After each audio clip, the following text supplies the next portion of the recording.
नमस्कार दोस्तों, हमारी आज की कहानी बेटी की सास ने लगाया ऐसा इल्जाम कि माँ कभी बेटी के ससुराल नहीं गई। सुमन नाम की एक लड़की थी। उसके पिता बचपन में ही गुजर गए। सुमन का पालन पोषण माँ ने किया और उसे बहुत स्नेह करती थी। सुमन का एक बड़ा भाई जो शादीशुदा था। भाई और भाभी भी सुमन से बहुत प्रेम करते थे। सुमन अपने मायके में सबकी लाडली थी। सुमन का भाई एक छोटी सी किराने की दुकान खोल रखी थी। रवि नाम का लड़का जो सुमन को बहुत पसंद करता था और उससे शादी करना चाहता था। रवि अमीर घर का लड़का था। एक दिन अपने माता पिता को लेकर रिश्ते के लिए सुमन के घर आया।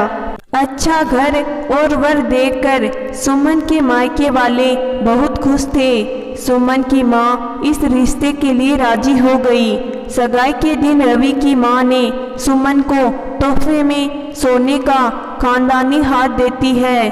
कुछ समय बाद सुमन और रवि की शादी हो जाती है। शादी में अपनी हैसियत से ज़्यादा मायके वालों ने दहेज दिया। जब सुमन ससुराल पहुंची तो कुछ ही देर बाद रिश्तेदारों के सामने सुमन के दहेज का बक्सा खोला गया। अंदर का सामान देखते देखते सासू माँ का ध्यान उस सोने के हार की ओर गया जो उसने उसे दिया था। काफी बारीकी से देखने के बाद भी वह सोने का हार नहीं मिला। फिर तो उसके ससुराल में खलबली मच गई। अतः सुमन की माँ पर चोरी का इल्जाम मढ़ दिया गया।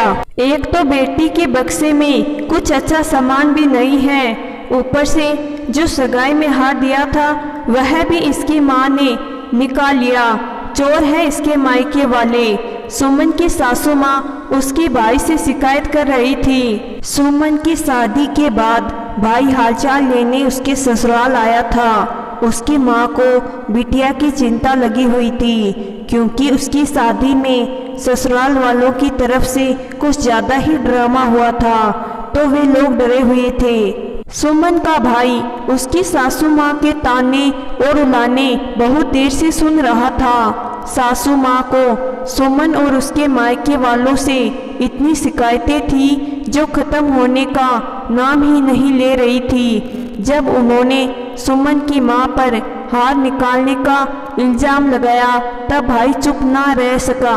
आप सुमन और उसके परिवार पर चाहे कोई भी इल्जाम लगा दे, पर चोरी का इल्जाम मेरी माँ पर ना लगाए समधन जी। मेरी माँ चोर नहीं हो सकती। मैं भी उसी घर का बेटा हूँ, अपनी माँ को अच्छे से पहचानता हूँ। वह अपनी बेटी का हार क्यों लेगी भला? जब हार उसके बक्से से गायब है तो और क्या कहूँ। मुझे भी किसी पर कोई गलत इल्जाम लगाने का शौक नहीं है। जो हकीकत है वही आपसे कह रही हूँ। सुमन की सासू माँ ने उसके भाई की बातों का जवाब दिया। पास ही बैठी सुमन सब कुछ चुपचाप सुन रही थी। माँ पर चोरी का इल्जाम लगने से वह भी तड़प उठी थी, पर वह क्या कहे। डर के मारे उसके होठ सिले हुए थे। ससुराल वालों के सामने वह भीगी बिल्ली बनी हुई थी। वर्तमान समय में समाज में बहुत सारे बदलाव देखने को मिल रहे हैं, परंतु 25 साल पहले ससुराल में बहुओं को मुंह खोलने की हिम्मत नहीं होती थी। सुमन की सास ने सगाई की रस्म में उसे एक सोने का हार दिया। सुमन की माँ ने विदाई के वक्त उस सोने के हार को उसके बक्से में संभाल कर रख दिया था। सोने का हार नहीं मिलने पर सुमन की माँ पर चोरी के इल्जाम लगाए जा रहे थे। आखिरकार माँ पर इल्जाम लग ही गया। माँ ने तो उस सोने के हार को मुझे दिखाकर ही रखा था, फिर कैसे गायब हो गई, सोचते हुए उसकी आंखें भर आई थी। सुमन का भाई भी उसकी सासू माँ के ताने उलाने सुनकर दुखी मन से अपने घर लौट गया। माँ सुनेगी तो उसे कितना बुरा लगेगा। इतना बड़ा इल्जाम वो कैसे सहन कर पाएगी। आखिर वह सोने का हार गया कहाँ? हे ईश्वर, मेरी माँ को इस कलंक से बचा लेना। माँ के बारे में सोचते हुए उसकी आंखें भीग गई थी। वह मन ही मन भगवान से प्रार्थना कर रही थी कि माँ के सिर से यह दोष मिट जाए। एक दिन सुमन अपने जेठ के 5 वर्षीय लड़के विशु के साथ बैठी ड्राइंग बना रही थी। तभी उसकी नज़र विशु के कलर बॉक्स में रखे उसमें सोने का हार पड़ा था। देखकर उसकी आंखें फटी रह गई। बाबू, यह हार आपके पास कैसे आई? सुमन ने आश्चर्य से विशु से पूछा। वो दादी ने जब बक्सा खोला था तब मुझे यह सोने का हार दिखा। मुझे अच्छा लगा तो मैंने छुपा लिया। आप इसे देखोगी छोटी माँ? देखो ना, कितनी सुंदर चीज है यह। और हाँ छोटी माँ, यह बात किसी को मत बताना, नहीं तो सब मुझसे छीन लेंगे। विशु के बोलेपन पर सुमन को समझ नहीं आ रहा था कि वह क्या प्रतिक्रिया दे। बेचारे बच्चे ने अनजाने में उस हार को उठा लिया और किसी को बताया भी नहीं। इल्जाम आखिरकार सुमन के माँ के माथे मढ़ दिया गया।